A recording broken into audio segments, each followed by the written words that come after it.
Most countries pick a capital and stick with it. Paris, London, Tokyo, easy. But some countries couldn't decide. So instead of one capital, they ended up with two, or even three. Why?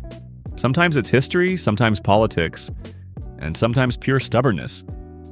Let's map them out. It usually starts as a rivalry. Two cities fighting over power. Take Bolivia. Ask a Bolivian where their capital is and you'll probably start an argument. The Constitution says Sucre, home of the Supreme Court, but the government actually runs from La Paz, high in the Andes. The world's highest seat of government. So Bolivia has two capitals, one legal, one practical. A political compromise that's lasted for over a century. Then there's Côte d'Ivoire, or Ivory Coast. In 1983, President Houphouët-Boigny declared his hometown Yamoussoukro the new capital, complete with the world's largest church. But most of the government stayed in Abidjan, the economic heart. So, officially it's Yamoussoukro. In reality, it's still Abidjan. And Tanzania did something similar. It chose Dodoma, a dry city in the country's center, to replace coastal Dar es Salaam. Half a century later, Dodoma has the paperwork, but Dar es Salaam still has the people, embassies, and money. These are nations split between their past and their future, and neither city was willing to let go. Sometimes the problem isn't pride, it's space. In Malaysia, Kuala Lumpur was bursting at the seams. Skyscrapers, traffic jams, chaos. So the government built a brand new city from scratch, Putrajaya. It's futuristic, filled with lakes and bridges and home to the ministries, but Kuala Lumpur kept its royal palace, parliament, and international status. One for government, one for glamour. Sri Lanka took a similar approach, just with a much longer name. The official capital is Sri Jayawardenepura, a suburb where parliament sits.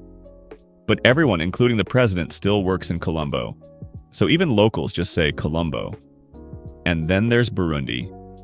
In 2019, it moved its capital from Bujumbura to Gitega, a smaller, more central city. But businesses and embassies stayed behind. Officially, Gitega. Practically, Bujumbura. These new capitals were meant to symbolize progress, yet the old cities still hold the power. Some countries split their capitals for tradition itself. Eswatini, formerly Swaziland, has two. Mbabane handles the government. Lobamba is the royal and legislative capital, home to the king's palace and parliament. And the Netherlands keeps things deliberately divided. Its constitution says Amsterdam is the capital, but all the real governing happens in The Hague. Parliament, embassies, even the king's working palace are there. Amsterdam gets the glory. The Hague does the governing. Even Montenegro splits its identity. Podgorica runs the country while Cetinje holds the title of Old Royal Capital. History and modernity side by side. So whether it's kings, courts, or culture, the message is the same. No single city gets to own the spotlight. And then, there's the heavyweight champion of multiple capitals. South Africa. It doesn't have one, not two, but three. Pretoria. The administrative capital where the president and cabinet sit.